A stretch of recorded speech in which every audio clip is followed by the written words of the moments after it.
communication breakdown, tragic misunderstanding, okay, and compassionate mediator.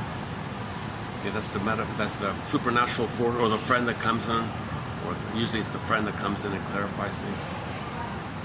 Our standard format in formulaic romantic comedies, there are some obvious problems here.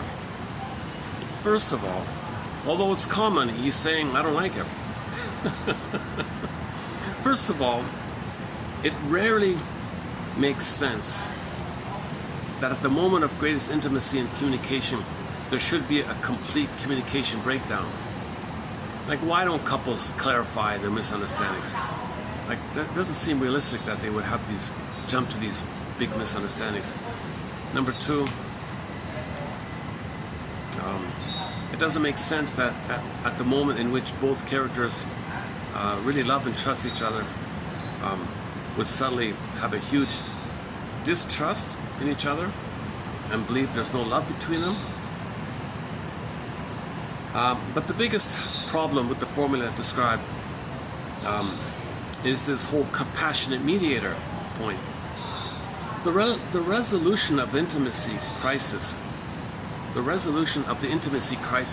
represents the resolution of a deeply personal identity crisis for both characters.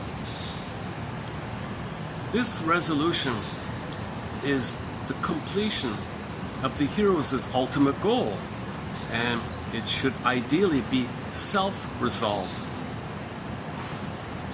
You see, in stage 5, you self-resolved your identity, and you can make I statements, you can free associate, you have the ability to communicate honestly, cleanly with somebody.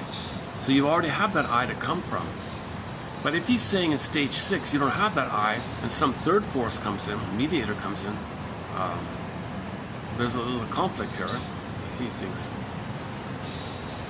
Because to resolve the conflict between the couple, two people are able to make I statements.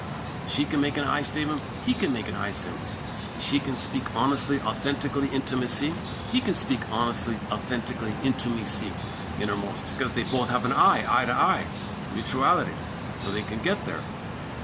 Okay, she talks about her triggers, her old trauma. He talks about it. He was triggered, she was triggered. But the trigger means each of them has an antecedent. So he shares about his antecedent, she shares about her antecedent. So it's not about them. They're bringing up old fears respectively, and they're sharing that together. And they're both being a caring witness to each other.